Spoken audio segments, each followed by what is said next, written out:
Hai adik-adik, kembali lagi dengan Kak Rina di online class 101. Kali ini kita akan belajar kelas 6 tema 9 di subtema 2 benda angkasa luar dan rahasianya. Di pembelajaran 2 kita akan belajar bahasa Indonesia, IPA, dan SBDP di halaman 86 sampai dengan 96. Yuk di-subscribe dulu adik-adik, klik loncengnya, like, dan share juga ya. Gimana kabar adik-adik hari ini? Semoga semuanya dalam keadaan sehat. Nah, kita mulai ya adik-adik ya. Di sini kita lihat ada bacaan tentang fakta tentang bintang jatuh. Ya. Nah, adik-adik sebenarnya bintang jatuh itu adalah nama lain dari meteoroid ya. Dia itu terbakar ketika mencoba memasuki atmosfer bumi. Jadi sebetulnya bintang jatuh tuh bukan bintang yang sebenarnya ya. Karena tidak ada bintang yang jatuh ya. Jadi maksudnya bintang itu tidak bisa jatuh ya. Nah, kemudian jadi meteoroid ini adalah benda kecil yang ada di luar angkasa. Ukurannya mulai dari sebutir pasir hingga sebesar 10 meter. Nah, kalau misalnya yang sebesar butir pasir disebut juga debu antar planet ya. Tapi kalau yang lebih dari 10 meter astronom menyebutnya asteroid ya. Nah, ini contoh gambarnya meteoroid disebut sebagai bintang berekor ya. Nah, ketika meteoroid memasuki atmosfer bumi, dia akan membentuk ekor ya. Karena dia bergesekan antara atmosfer dengan jadi dia si meteoroidnya bergesekan dengan atmosfer sehingga menimbulkan sehingga suhunya naik dan membuatnya berpijar ya. Itu kenapa dia punya kayak misalnya ini ya. Nah, kemudian kenapa dia ada kayak gininya? Nah, itu karena dia bergesek ya. Nah, adik-adik kemudian kita lihat yang selanjutnya, kita diminta untuk mengisi informasi di tabel berikut ya. Kita coba lihat di sebelah kanan. Yang pertama, apa itu meteoroid? Meteoroid adalah benda langit yang melayang-layang bebas tidak mengelilingi benda apapun. Ya, asteroid, kemudian kita ke bawah dulu ya, bagaimana terjadinya meteoroid. Dia bentuknya kecil dan dipercaya sebagai pecahan dari komet dan asteroid. Lalu, apa itu asteroid? Asteroid adalah benda langit yang mengelilingi matahari. Asteroid mengandung sedikit logam seperti nikel dan besi. Bagaimana terjadinya asteroid? Nah, dia terbentuk dari objek yang tersisa dari pembentukan tata surya. Debu yang tidak mampu menjadi planet akan menjadi asteroid. Lalu meteor. Meteor adalah benda luar angkasa yang berupa pecahan batuan raksasa angkasa yang jatuh dan masuk ke atmosfer bumi. Bagaimana terjadinya meteor? Meteor terbentuk dari meteorit yang terbakar saat memasuki atmosfer bumi. Nah, kemudian selanjutnya merancang model tata surya. Nah, sebelumnya kita sudah mencari tahu bahan-bahan atau alat apa saja yang akan digunakan untuk membuat model tata surya ya. Bisa adik-adik lihat di pembelajaran sebelumnya. Nanti coba cari playlistnya ada di link di kolom deskripsi ya. Nah, lalu kita akan centang yang bisa kita persiapkan ya. Karina sudah salin di sebelah kanan.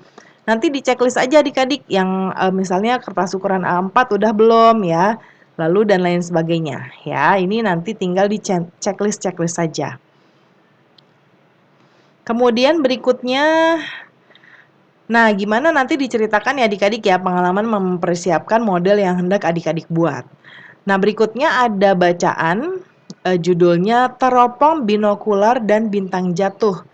Ya, jadi ini menceritakan Dimas yang mendapatkan sebuah teropong binokular. Ya. Nah, sekarang kita coba lanjutkan ke yang selanjutnya. Adik-adik bisa baca ini dahulu ya. Nah, sekarang tugasnya adalah alur cerita atau jalan cerita sebuah tulisan fiksi membantu pembaca untuk mengetahui rangkaian peristiwa di dalamnya. Alur cerita biasanya menjelaskan masalah atau konflik dan penyelesaiannya.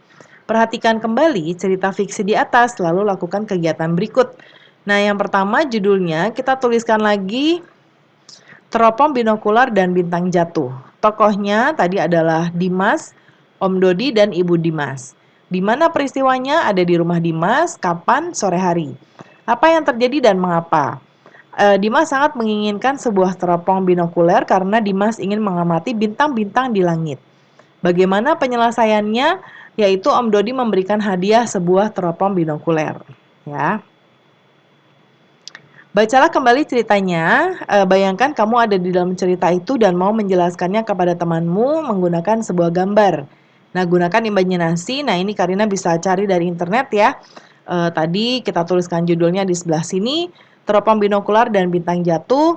Lalu di sini misalnya si Dimasnya kita gambarkan seperti ini ya, sedang menggunakan teropongnya. Lalu hasil teropongnya mungkin seperti ini. Ya, jadi ini yang kita lihat di sini. Nah, ini bentuk teropongnya. Ini mungkin bisa kita kasih gambar juga Om Dodinya ya.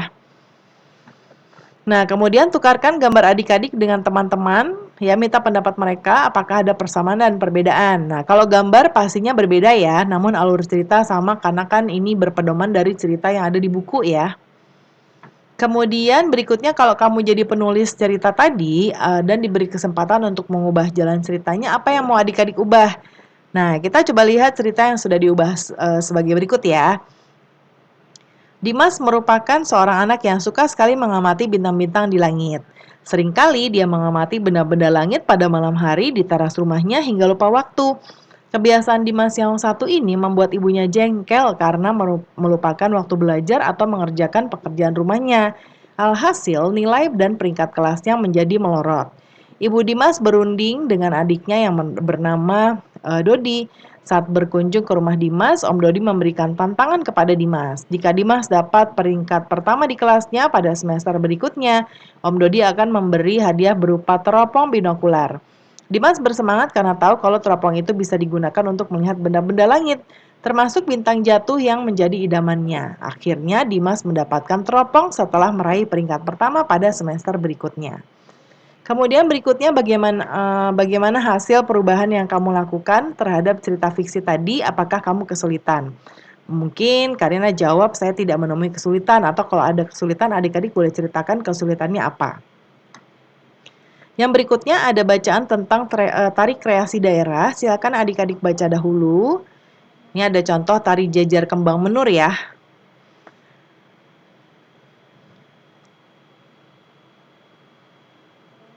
Nah, sekarang cari tahu, kumpulkan informasi tentang tari khas dan tari kreasi yang ada di apa? Yang nih cari tahu tari khas yang dijadikan acuan untuk membuat tari kreasi ya. Nah, ini contohnya. Nama tari kreasi daerah tari Manipuren. Sejarah tarinya adalah dikembangkan oleh S. Maridi. Tarian sebenarnya berasal dari tari Manipuri dari India Timur yang mengisahkan pola hidup seorang gadis di Sungai Gangga. Ya. Kemudian properti tarinya adalah gelang kaki, hiasan kepala dan bunga serta wadahnya.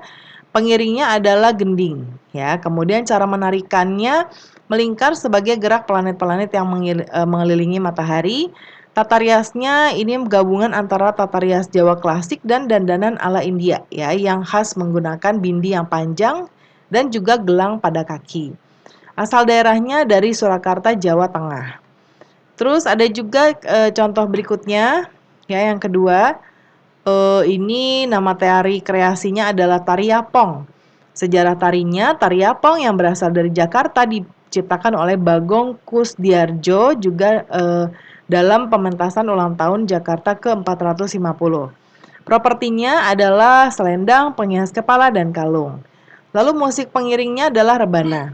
Cara menarikannya adalah beberapa gerakan tari Yapong, diantaranya gerakan megol, lembehan kanan, enjer loncat, singgetan ngigel ya. Lalu tata riasnya dengan menambahkan riasan semenarik mungkin dan juga bedak pada kedua pipinya. Ini asal dari DKI Jakarta. Nah, terakhir di bagian ayo renungkan, hal apa yang ingin kamu ketahui lebih banyak tentang alam semesta ini? Sikap dan keterampilan apa saja yang menurutmu diperlukan? Nah, sikap dan keterampilannya untuk mencari tahu antara lain sikap percaya diri, rasa ingin tahu, kreatif, dan bekerja sama, serta keterampilan mengamati dan menganalisis. Dan terakhir juga di kerjasama dengan orang tua, kita diminta untuk berdiskusi dengan orang tua tentang asal-usul daerah mereka. Ya, tari khasnya, ya termasuk makna dan sejarahnya. Nanti bandingkan keterangan dari kedua orang tuamu dengan tari daerah yang sudah kamu bahas ya. Adakah perbedaannya dalam hal apa? Nah, ini Karina buat contoh saja, misalnya orang tuaku berasal dari Tulungagung ya, Jawa Timur. Tari Ambarang merupakan garapan kreasi yang menceritakan pengamen jalanan ya di Tulungagung. Garapan seni tari Ambarang memasukkan beberapa gerak tari tradisional Jawa Timuran seperti gerak jaranan serentewe. Oh, ini benar jaran ya adik-adik ya. Kemudian eh gerak tari pentul ya, tari topeng khas Jawa Timuran, kemudian dilengkapi dengan gaya gerak tari barongan yang digambarkan dengan perang barong. Ya, jika dibandingkan dengan tari Manipuren, tari Ambarang lebih atraktif dan dinamis. Nah, ini hanya contoh saja ya adik-adik ya. Nah, pembelajaran kita sudah selesai adik-adik. Semoga pembelajaran kita kali ini bisa bermanfaat. Jangan lupa di-subscribe dulu, klik loncengnya, like dan share juga ya. Terima kasih sudah menonton sampai akhir. Mohon dimaafkan apabila ada kesalahan dalam perkataan maupun dalam materi yang diberikan. Sampai jumpa di pembelajaran berikutnya.